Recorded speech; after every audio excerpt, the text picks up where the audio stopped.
Hey everyone, thanks for coming by and watching the channel. Today I got a Hurst Plus Shifter, part number 391-6848, new out of the box. I'm going to do some mods to it and make it shift amazing. So thanks for watching. Stick around to the end of the video, I got some cool stuff to show you.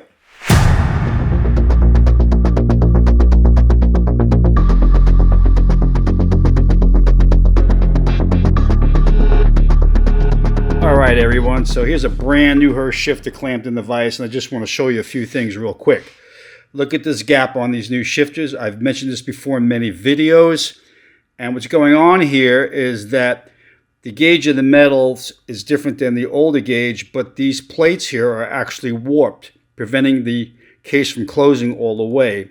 So sometimes you get plates that are kind of like this, and I'll show you that in a second. But we got this huge gap and we have to correct it. We want to shoot for around compressed 25 thousandths, and right now we have about 70 thousandths. And that is why these shifters will jam up and pull themselves out of gear but yet remain in gear. You can have a neutral position, but the shifter will still stay in like usually second speed gear. So let's get a closer look at this. Alright, so these shifters pretty much will come apart. I've got this little screwdriver I use where I've kind of ground a notch in it over here to make it easier to pry things out. And these basically pivot pins or selective shaft pins or sleeves, whatever you call them, they come right out. And usually what I'll also do is remove the stops real quick.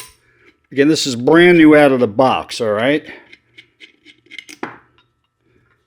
And if you haven't watched any of my other rebuilding videos, you should. This is a real quick down and dirty video. I just want to show you a few things that I'm doing here when I build a shifter. Sometimes I have to buy a new shifter, sometimes I build them out of parts. But just prying this out like this, very simple. Pull out the dust shield, and the whole thing on these new shifters, you don't have to take this bridge plate off. It will come out, okay? So here we got the main body, the wave plate, 3/4 gate, 1/2 gate, crappy spacer, reverse gate, and another spacer, all right? So what I'll first do is check this pin here, which is for reverse. This is your reverse plunger.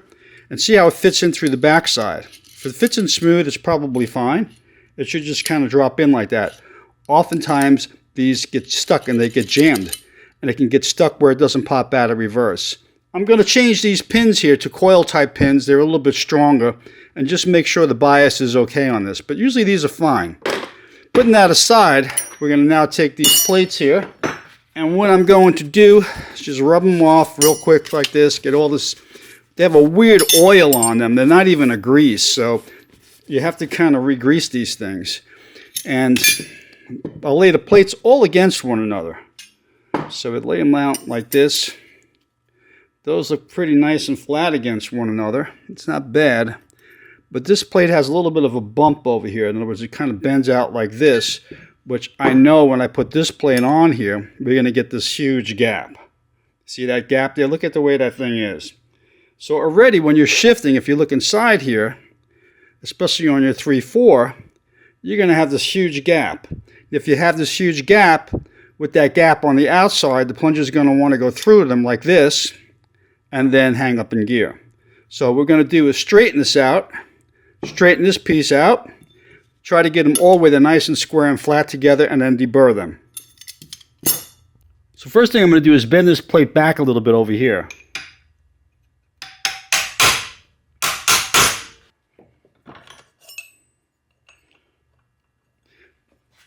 What I'll do is I have a piece of flat ground stock that I can lay across the plate and see that it's flat.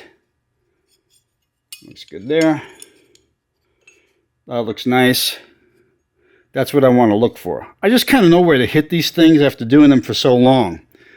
Now, this plate here, which is the problem plate, if we laid a flat ground stock on it, we can see it's got these big gaps on it. So we got a bend over here that we got to correct first. Put that in like this. The old plates used to be nicely ground. They used to put them on a surface grinder. So what I'm going to do is just eye it.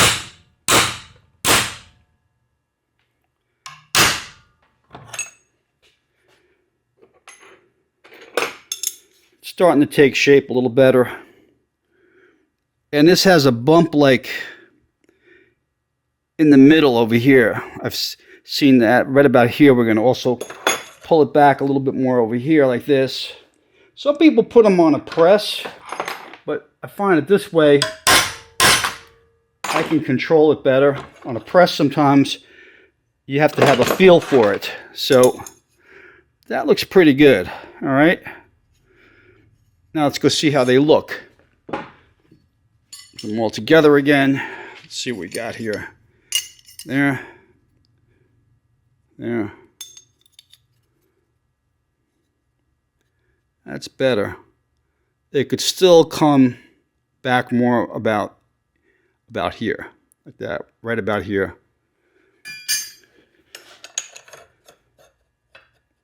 Ideally, you want to put them on a surface grinder, but the problem is if you take up material, then you're going to be worrying about shimming them more. You really don't want to lose the clearance some more. You know, if you want to have less clearance and not gain more clearance and start shimming things more, if you can help that, that's what you'd want to do.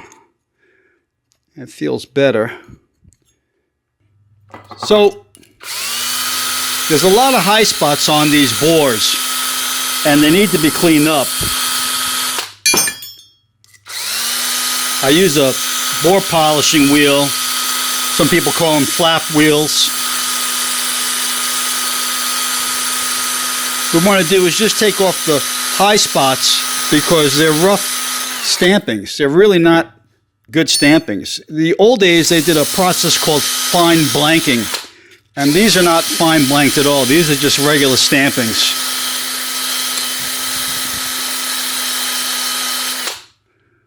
That looks good. So here we are. Got all these plates cleaned up here. All right.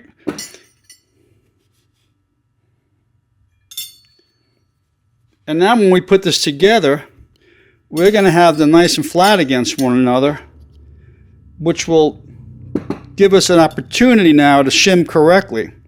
See, here we are, there's no gap at all now. You can see how tight it is inside here compared to the way it was before. See that? Big difference. That makes a world of difference in how this thing is going to shift. So on the backing plates for the bodies, I'll pass a file over them and just remove any high spots that prevent the body when it compresses against the plate from having a little high spot in the body.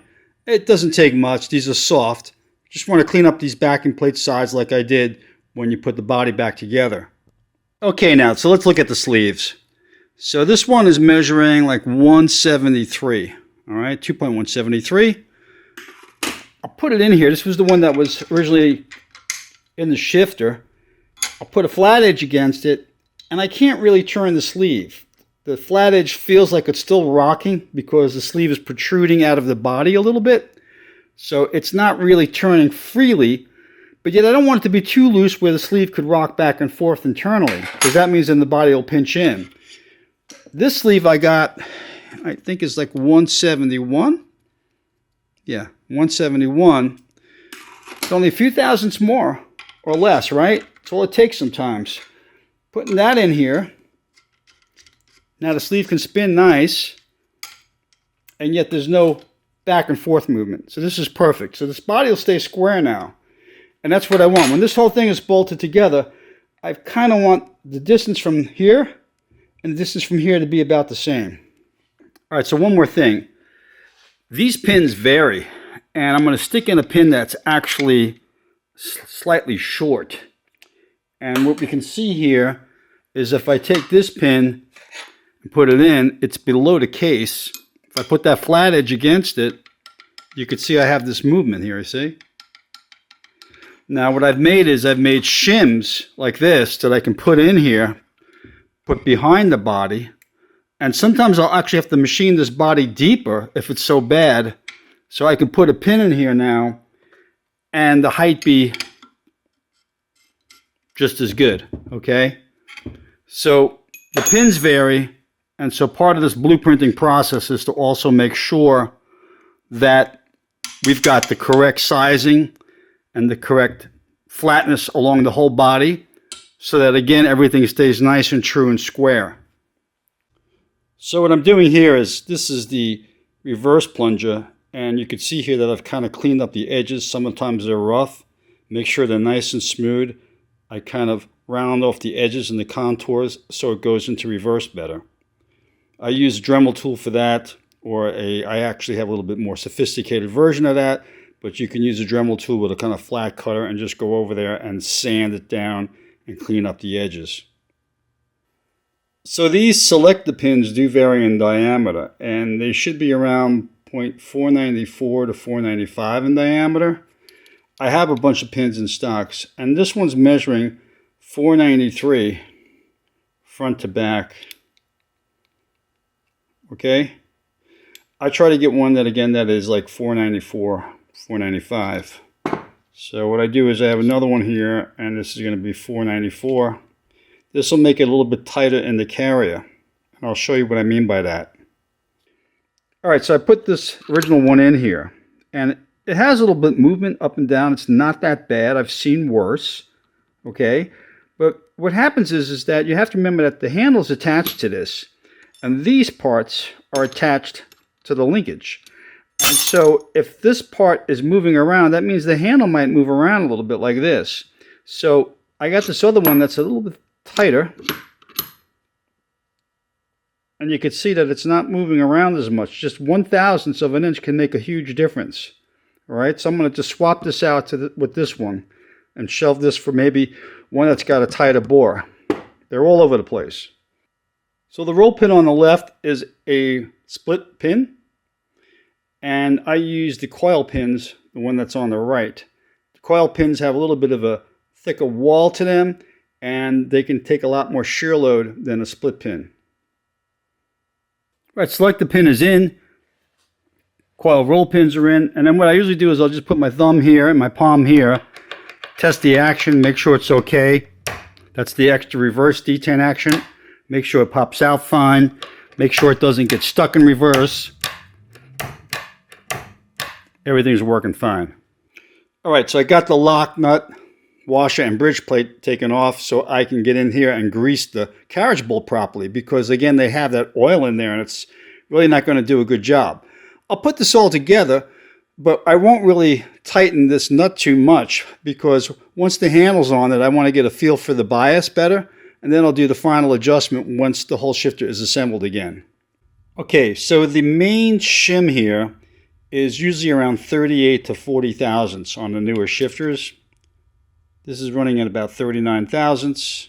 Okay, I have my own shims made. I call them, these are my tune-up shims.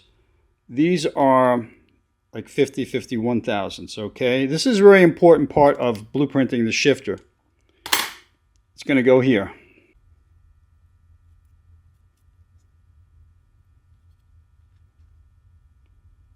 By the way, this angle portion faces towards the back of the body. Now, what we try to do is, when this is all together, what you're going to see is that this plunger here, or selector pin, will actually come up in the right location. It'll be centered within the 3/4 gate. And that's what we want. Before, it's hanging out kind of outside of it, and that means that when it's in this gate, it's going to hang outside of it, and that's going to prevent it from really catching the 1-2 gate properly. By raising this thing up, this is when you shift into 1-2, this plunger is going to be centered properly in the gate and not trying to be outside of it in any way, shape, or form. So I'll show you what I mean now. Put this on here.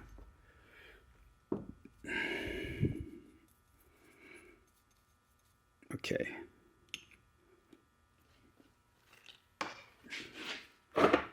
You can see how this is nicely aligned with the gate now. This is what we want. So these wave plates, sometimes the edges, I feel them, are a little rough, which means that they can be sticking up farther than the plate when they cut them. So I will deburr these edges all the way around, just like this. very little.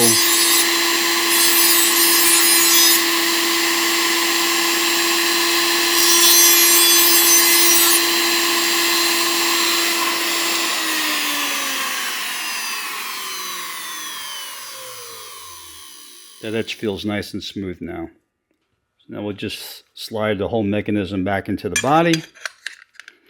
And we took it apart.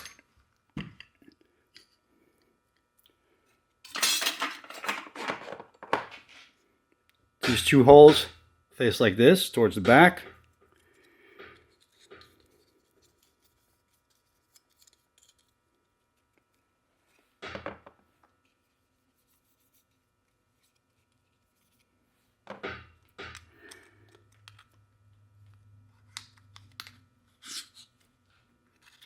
Now, because this had a lot of clearance in it, I'm going to put in a 15 thousandths spacer shim that's going to go in between the wave plate and the body.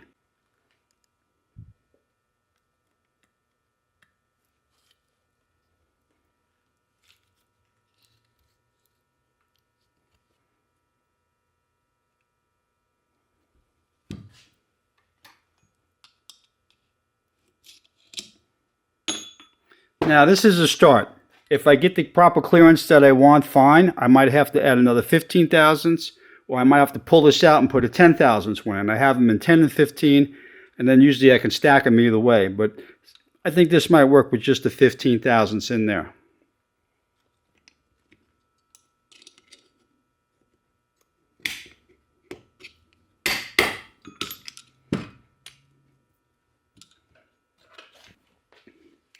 Now, if you're doing a lot of shifters, what you may want to use to get this in is, I have an older sleeve that I've ground and made a taper in it, and I'll put this in to kind of align things first.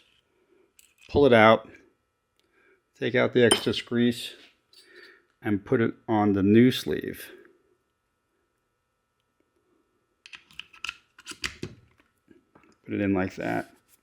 Now, for the most part, the shifter's done. We've got to put the stops in it, but let's go check the clearance now and compress the whole shifter body and see where we're at. All right, so where I check is I check right between the carrier and the body.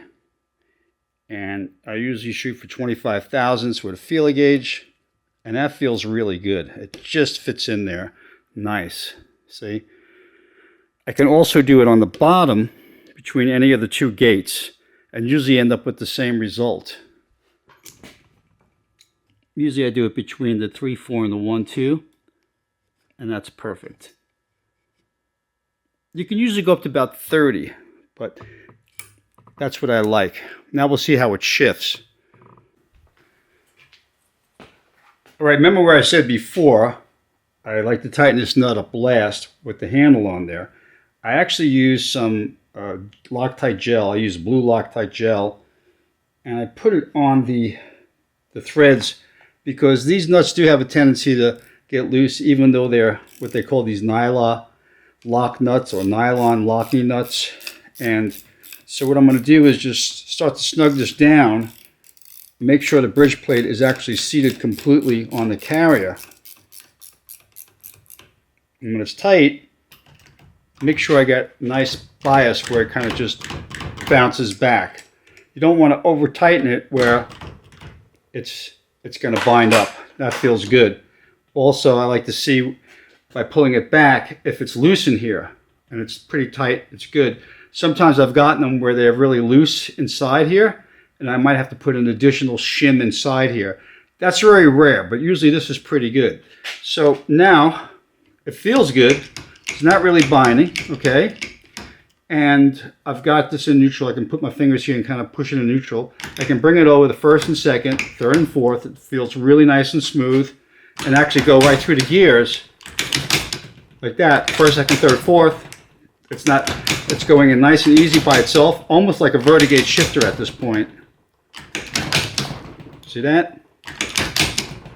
And then check in reverse, which has got the extra detent action. Sometimes if you're too tight in the shimming, the carrier, when it kind of angles over this way, will bind on the body a little bit. but it feels good. And it's a winner.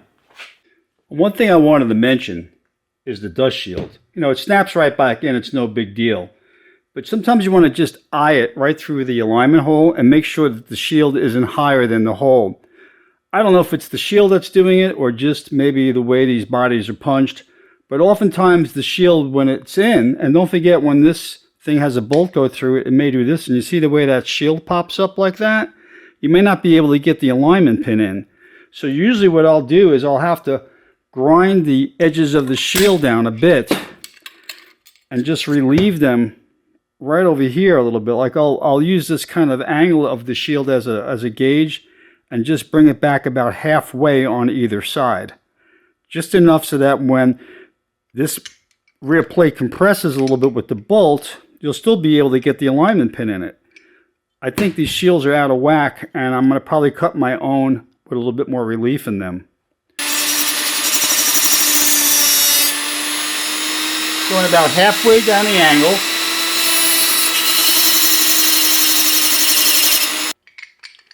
Let's see what we got now. Just so you know, the number that's on the shield is usually facing out the 2497 part number. And it's usually, when they do it from all the factories, for some reason that number is always facing the rear plate. Doesn't really matter much, but if you want to be cool, I guess, and put it exactly together the way it was, that's what you do. So now let's go put this back in and see where we're at. So now, if I push this back in place, the shield isn't pushing the backing plate away. It's even with the hole. So there you are. That's the way it looks. Let's put the pin in. Goes in nice now, okay? There you have it. So now that I've taken this new shifter apart and I've completely gone through it and tweaked it and blueprinted, as they might say, and did everything correctly, it's only as good as the rods and the bushings that it's connected to. So if you remember, we had these huge gaps in the shifter, and that was because those plates were so warped and not flat against each other that it was preventing the shifter body from actually compressing where it should be. Once we straightened out those plates and added those tune-up shims that I make, we were able to get the shifter nice and flat again and in line and where it needs to be. But again, it's only as good as those bushings and clips that we have on those rods connecting everything together. So let me just give you a quick rundown on my tool steel bushings and against the other ones that Hurst makes. So what I did was I assembled 3 of the same rods and arms, 2 with the Hurst bushings and clips, and 1 with my tool steel bushing and heavy duty spring clip. So what I want you to notice first of all is that the heavy duty bushing that they sell has a very thin edge and it's powdered metal. These tend to crack really easy, and I've demonstrated this before in some other videos. You can just hit them with a hammer and they'll shatter. But also the springs that they use never fully make contact all the way around. They've got this big bulk around here, but you can see how they're not really lining upright with the rest of the rod. These feel good. I mean, there's not too much movement like this. There's some movement, but it's not too bad. But this movement on these powdered metal bushings, they crack. Now the nylon ones that they use, same thing. Notice the spring. I've driven the spring in as much as I could. These sometimes will pop right off, but these springs are kind of weak, and after a bit, after doing this, the springs start to get weak and the rods start to flop around.